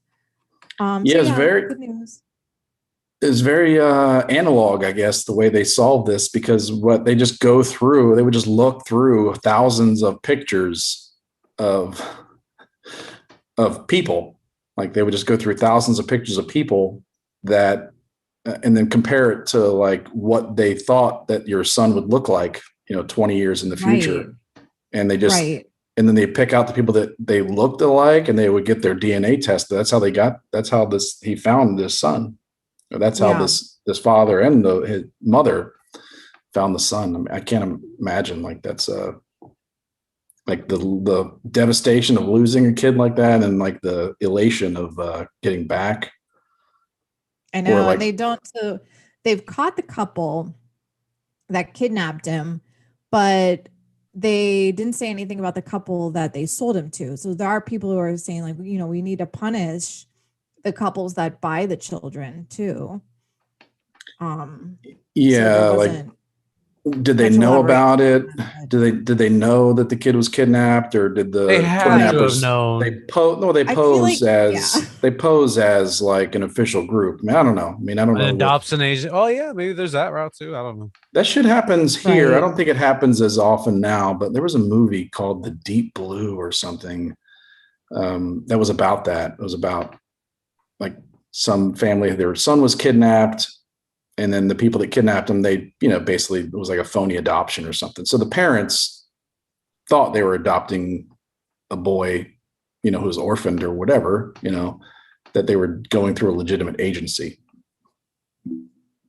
So, right. Super sketchy. All right. Yeah. So I'm guessing if it happened here, if it happened in the US in like the last 20 years, that it probably could be pretty rampant in like a rural area in China, Yeah. It's so weird to me because I think about the Chinese people I've known, obviously all here in America, but it's like the last thing I can ever see them doing is kidnapping a child. Like, that's just so weird. Well, as always, it's like there's a very tiny percentage of the human population that will do those horrible things. Right. And then there's always there's like another section of like people that benefit from it and probably know it's happening, but they really wanted a boy. I don't know. Yeah. Boy. That was my good news. Yeah. All right. So my bad news. So Canada, there's been a string of Catholic church fires that are believed to be fueled by the discovery of hundreds of unmarked graves of Indigenous children remains that have been found on the site of residential schools in British Columbia and Saskatchewan over the last month. Yeah, so I guess they think that, so basically what happened was they've, back in from like the 1860s through the 1990s, they forced like 150 Native Canadian children, so like kind of the equivalent of Indian reservation here, and I think they actually are Indian there, into these compulsory boarding schools where they attempted to groom them into Canadian society, and it was very, the living conditions were bad, and they're disease ridden. If they died, they just buried them on site. And so back in 2015, Canada's Truth and Reconciliation Commission concluded that at least 4,100 children died from these schools, and the number one cause of death was tuberculosis. Oh, okay. Yeah, so they weren't, this wasn't like some mass genocide thing. Anyway, there's been a lot of reaction to this discovery, and Canada kind of facing its dark past of forcing these cultures into these schools to immerse them into the mainstream white Canadian culture. Yeah, they were they called them residential schools, like with forced assimilation. Right. I meant to include that they were run by the Catholic Church, which is why they think that these fires are happening. in reaction to the discovery. Yeah, something 40 churches have burned down in Canada in the last, I don't know what the period was, but in a relatively short period of time. And then there's been days where multiple churches have burned down on a certain like native land or something, Catholic churches for the most part. And these ones are on the reservation lands. But it's, Yeah, so there's probably some connection, or just this was always going to happen, whether they found those graves or not by these schools. Okay, well, I was thinking it was going to be from abuse or something. Tuberculosis, I mean, that kills, I was just looking it up because I knew it was a huge number, but tuberculosis still kills 1.4 million people every year on not Earth. In America. Not in America, but on the rest of the Earth. So it's like, it's big. At some point, tuberculosis, that was a big problem. Like that was, I've heard an argument that we should be focusing on that over COVID. Like if we actually if we're looking at body count. Yeah, if people should be focusing. If we really cared about, there was Jane and I've got a bad lag going on. the Bjorn Lomborg episode with Jordan Peterson, and Bjorn Lomborg's kind of like a smart environmentalist, where his whole spiel is, for the amount of money we're spending to save the environment, we should be prioritizing the things that we spend money on, because most of the things we spend money on are worthless, and he was kind of talking about that with COVID, that like there's tuberculosis, which we have a cure for, that costs like 40 cents or something. Like 1.4 million people die every year still on planet Earth from tuberculosis. And we've pretty much eliminated it completely in the first world. And and we spend all this money on, like, we take a fraction of this money we've given Pfizer, and we could just stop tuberculosis around the world. But anyway. Yeah. So good news, bad news. Right. Any well, I was thinking it was going to be like these kids were killed or whatever. I guess they probably didn't get great health care. Right. Not at that time. They had a shit health plan. Yeah. But that was a big deal. I mean, I think Americans did that to natives. Canadians did it. That was a big thing for the Aborigine people in Australia. Like, that's been a big deal. There's been, I don't know if you saw that movie Australia. There was like a movie. What's a movie all about that? But that's like a real painful part of their history, I guess, is like what they did to these Aboriginal kids, taking them from their families and like forcing them to do whatnot. But they're like burning down churches in Canada. No one's really talking about it. If they were like that, I think there's an article, if there were mosques or synagogues, there'd be a little bit more attention paid, but for sure. Yeah. Anyway. All right. Old news. This is running parallel to today's times. This was from, what was that? April 14th, 1955, front page of the LA Times. First child in LA gets the polio vaccine. Shipments pour in for treatment of 200,000 children in schools. So it was in a dress rehearsal for the inoculation of more than 200,000 school children with the new Salk, S-A-L-K, anti-polio vaccine. A 9-year-old girl yesterday received the first shot in the Los Angeles area. Her name is Karen Kane. I should look her up and see if she's still around. And then they give her address. Her daughter of Mr. and Mrs. Aaron Kane. First of all, they do Mr. and Mrs. and then the husband's name.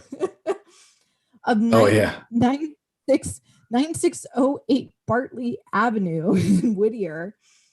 And so sorry, I'm reading this from my phone because I have to take screenshots.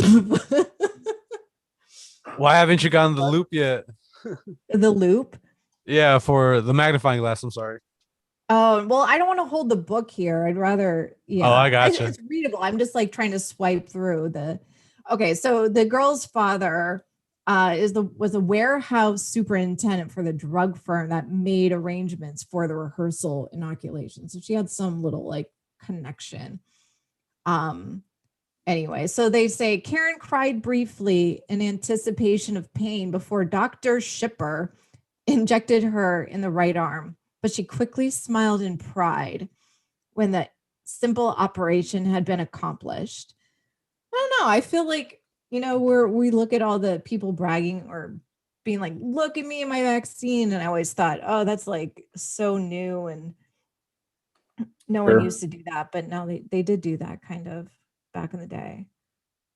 Yeah, that there's an effort to publicize it and, put a good light on it and encourage people to get the vaccine. Yep. Anyway, I thought it was cute, interesting. But that one's obviously more child focused, which is not the same. Oh yeah. I don't even know what's children. Yeah, I don't even know what's going on with COVID these days. I'm not really paying attention. I saw something that the cases doubled or something, but then I'm like, okay, well, they're also way, way, way down, and then they doubled. So that doesn't really mean that it's back. I don't know. Right. I find myself paying less and less attention, and then like the news sites have less and less information about COVID. I just can't believe every social media post that mentions COVID or vaccine then gives the little disclaimer like, go here for, the true COVID information. Yeah, that's really that part of this whole COVID, like that's one big part of the whole COVID experience that's very off-putting to me, very disturbing. Everything Eddie mentioned, like having that warning thing. And like I think I saw one on our friend Erin's post today. She made a post about having to wear a mask to the doctor, and there was a warning on that one. And the warning, I think it said something like it was very specific about taking treatments that aren't approved or something for COVID can be very dangerous. Like it wasn't like a pro-vaccine or go here to this news site. It like said something's very specific about like, don't go out of the box here. Don't go out of, don't step out of the circle. Like only do what we tell you is okay to do on a pretty innocuous Facebook post. I don't know. Who was this again? This was an asshole? Mm-hmm. Erin. A girl or a guy? I'm like, girl. I'm not sure what. Okay. I was we like, met her in Oklahoma City. I was like, my brain was trying to, what spelling do I picture here? Oh yeah, E-R-I-N. But I just noticed that it was just like, it was a very specific warning about alternative treatments for COVID. Like they really don't want anybody talking about like ivermectin or whatever the hell, or hydrochloroquine, any other, like anything other than the vaccine. Those are alternative. I mean, no, those are different. Those treat you when you have it. That's totally different than a vaccine. But anyway. Well, no, I mean, I think hydrochloroquine, they're talking about that's more of a preventative thing. And I don't know. I don't want to get into it too much because I don't really know the science behind it. It's just, I know that there's a really strong effort to not discuss anything else other than this one path to salvation. We're also going to get pulled if we keep on talking down this road. So that's true. Yeah, that's a good. Yeah, point. I hear that a lot. Yeah, that's the most disturbing part of this. Really, is like I don't know. Yeah, very strange. Right. Well, let's wrap it up here. Yes. Are we doing a happy hour this week? Is that this week? Chris, what's your schedule? I think that is this week. I might have plans, but I'm not sure. But we can try for it. Okay. Actually, I just realized I might have plans as well. My cousin is anyway. Yeah. Let's put a pin on that and wait for happy hour till next time then. How about that? Yeah, we skipped the last one though, but it's fine. We could do like a Sunday or I don't know. Like we could do it. Yeah, it could be open for other nights of the weekend or something. Friday. Yeah. All right. We'll figure it out, guys. We'll keep them posted on the Endless Ranters Facebook group. Look us up, join, email us, endlessranters@gmail. Look us up, Endless Ranters Twitter, Endless Ranters Podcast on Instagram. Check me out, howwefigure.com, howwefigure on Instagram, and stay in touch, stay in the loop, hang out with us, check out the show live on YouTube or listen, whichever you prefer. Either way, we appreciate your support and tuning in week after week. Oh, and give a follow to at Mr. Robbie Spotlight himself. Oh yeah, that's right. But, he's busy. He's out there speaking in tongues with the ladies in different ways. He's a future disgraced ex mega church pastor.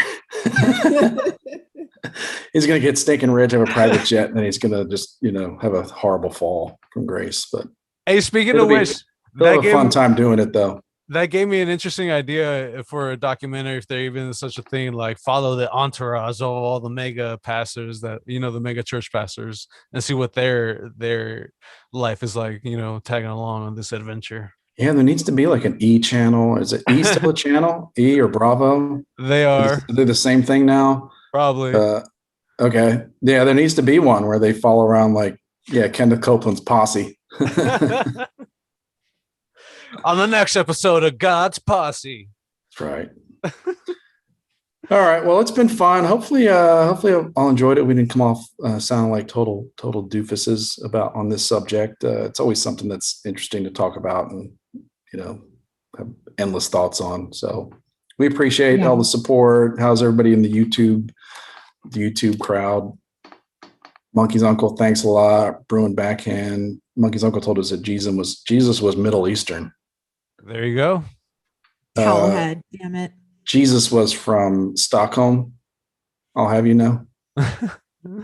Stockholm, Sweden. Yeah. Yeah, the papers to back that up.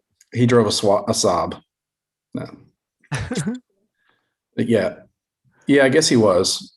Yeah, I'm kind of past the whole it was Jesus or all the stuff white, whatever. It's like we really need to stop thinking about God in human form, trying to fit him into human form or something. I don't know. It's not possible, man. I guess not. Anyway, everybody go figure it out. Go figure it out and report back to us next week. Exactly. But for the time being, this is Chris saying, get it on. This is Jane. Get it on. Get it on, everybody.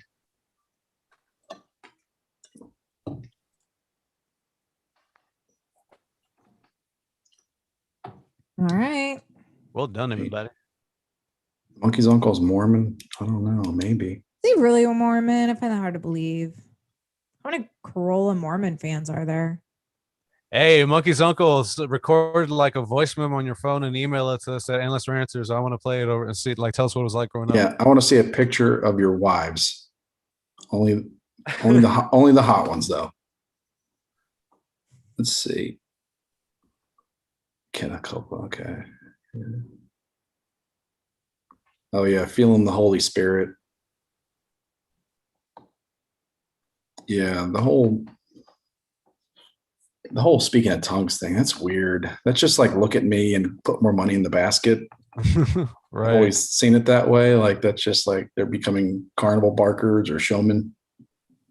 Oh my God, my drink needs an ice cube so badly. All right, give me a second here. I gotta play something. Well, no, not there. Was it here? Nope.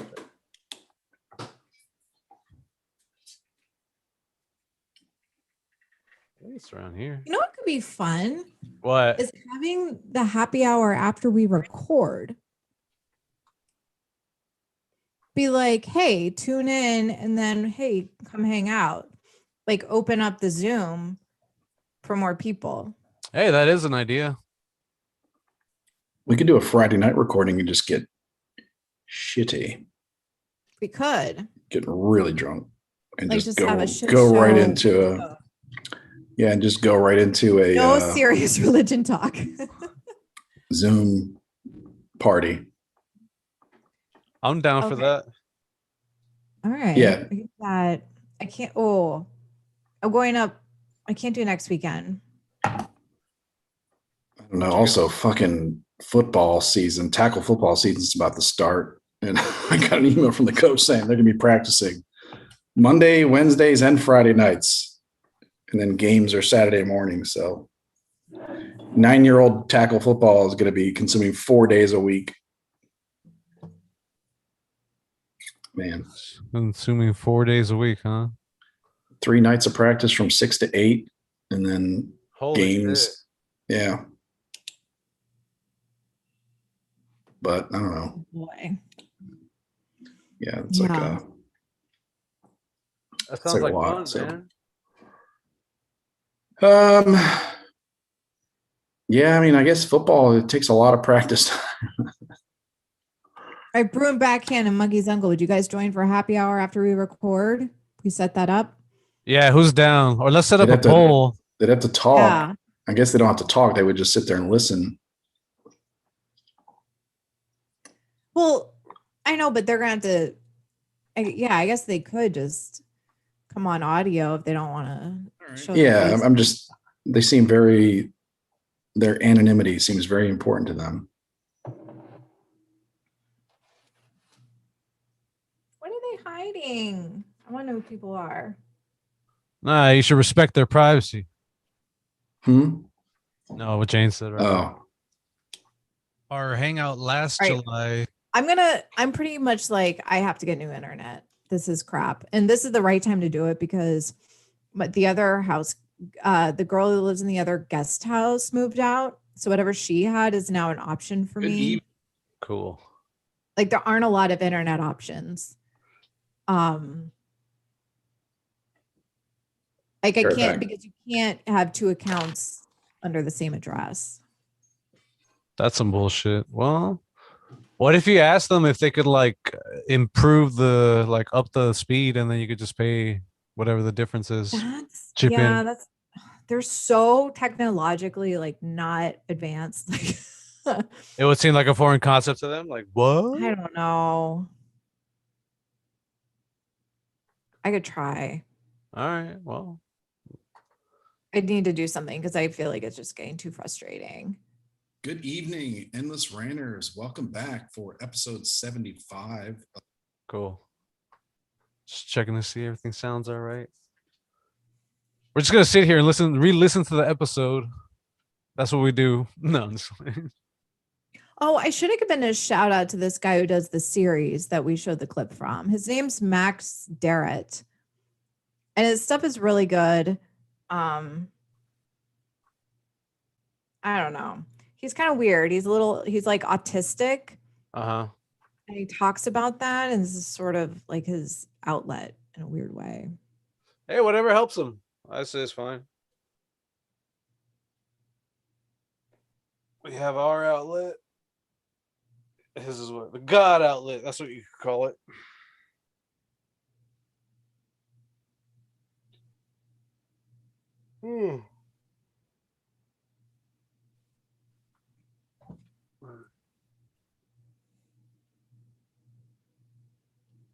What's going on here? There's some weird interference on my end.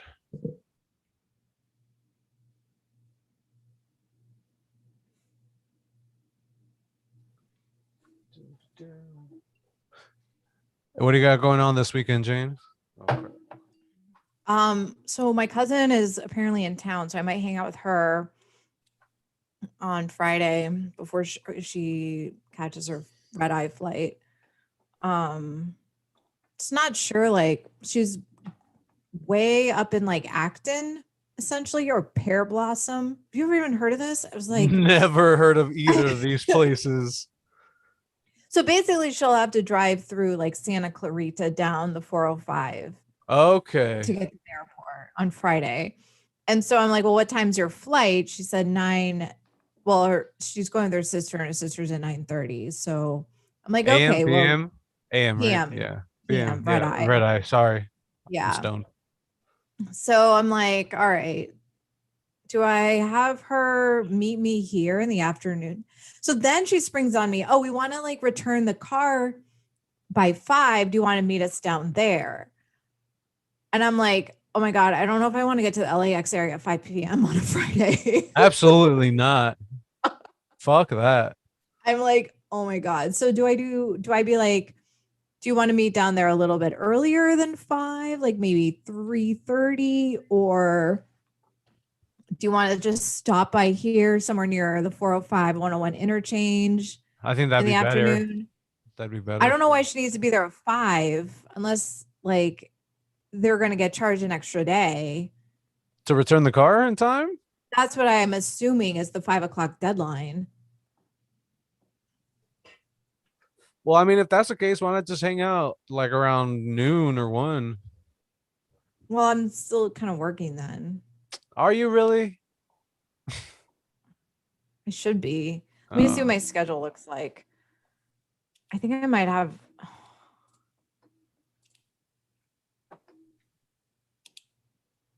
I guess I just have a meeting at 11. That's it. Cut out after your meeting, man. Yeah, I could. Do I just have her come here, like this area, or do I go? No, have her come to Yeah. you. I mean, you're on the way to the airport. Fuck it. I mean, no need to complicate Yeah, I don't shit. want to. I know. And just leave it at that. I know I'm gonna have to decide what to do. Like she's not gonna. She the type where you have to decide for her. Yeah. Yeah. Mm. Absolutely. Well, there you go. There's your answer. Have meet her at your place. The most easiest for everyone. All parties involved. I just get stressed. I feel like I'm bossing people around and it makes me uncomfortable. Well, I don't know. But do you couch it in that way where he's like, you must be here at this time? No, I'm just like, okay, so can you just like be here earlier? Can you come down to my area like lunchtime? Yeah. I don't think that's unreasonable. So I almost got to hang out with Dan Dunn maybe last Friday and I totally wasn't available. That's cool, man. Congrats. Yeah. Did you listen to his? Did you listen to him on Lady Lackeys? Yeah, I did. It was so funny. It was so good. Manny, you two together would be hilarious. Hey, let's make it happen. No, I don't know. I know. Well, okay. So I texted Jen. So Jen like reached out to me Friday to see what I was up to. And I was like, out doing something.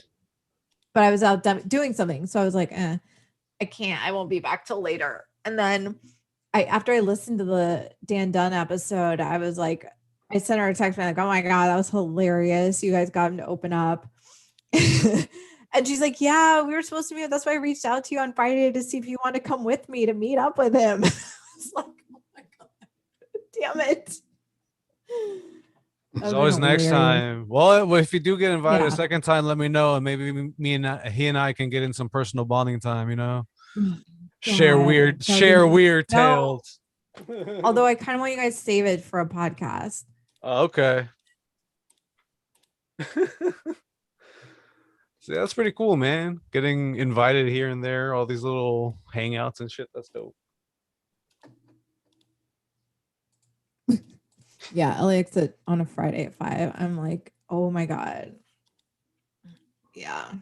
So I'm not unreasonable to be like, no, I don't want to meet you down there. Okay. I'm just making sure. It doesn't sound like, just be honest. Like you don't want to sit in traffic for hours to. You know, I warned her like yeah, you're doing her a favor. Like you're important to me, but not that important that I want to like spend half a day. But she might still need to get there at 5 to return the car, so she's not charged for another day. Get that. That's why it's better to meet up earlier, closer to your place. Yeah. She could leave like 90 minutes before, so like at 3:30. Plenty of time to hang out after your meeting. Yeah.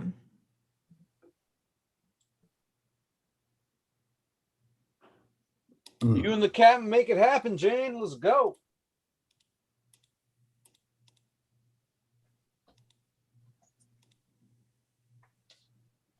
What time is it? Hey, Emmy. Oh shit. Sup, Emmy? How's it going? Thanks for watching. Hey, Emmy. I'm off. And hi, the, Paula, because I assume she's there too. Hola, I'm off, Paula.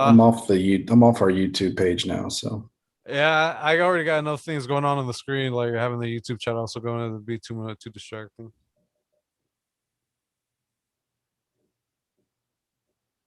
Or who knows? Maybe I could set it up next time to have it running, or I don't know.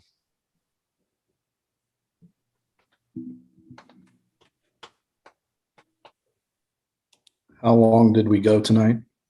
Hour, just a few seconds shy of hour 35. Okay.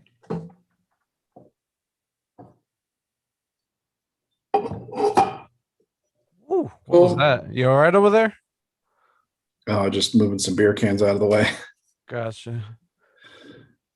Decided it was summertime. Time to Summertime. Hey, so next week we're doing a lot Olympics. of beer pool. Yeah, we could do Olympics. Pull We beer. could save Olympics. We could save Olympics for the following week since it'll be going on for a while. And we could do. I feel like I'm dominating all the ideas. So if you guys had something else you wanted to get in there. Well, I mean, we have to have the themes that like where it's like, you know, it's relevant. That's good for the Olympics. And it's like, do we have things to talk about? Like, because if all of us are just like, yeah, Olympics, take it or leave it. It's not really going to be very interesting. Fine, we can talk about sports. Like what? Yeah, like what sports were added this year and taken away. That could be interesting. Although I don't have a lot of feelings about it. I guess some of the controversy with like the Olympic athletes turning their back on the national anthem and that kind of bullshit. I could get upset about that for a little bit. You could, although I feel like it's a dead horse. Yeah, I mean, everything about the Olympics has kind of been covered also. All right, well. Nationally. Well, I don't know. If we're going to talk about Olympics, we're going to talk about relevant things. National anthems. Who was the best national anthem? Good question. Oh, we do. Who was the best names? Do we? Mm-hmm. I feel like Greeks have the best names. They're the most fun to try to say. They are tongue twisters. Yeah, dude. Yeah. Trip up over your own tongue. I have opinions on like the best. If you're going to Olympics, what's the most exciting? So for me, it's the men's gymnastics event finals. Because you get the guys that are like super specialized on their one event and they throw the most crazy tricks. Could be the whitest thing you've ever said. Quietly. I did not say horseback just riding. Like the specificity of that'd be too on the nose, but like that you're very specific about the men's finals where they're all doing their specialties.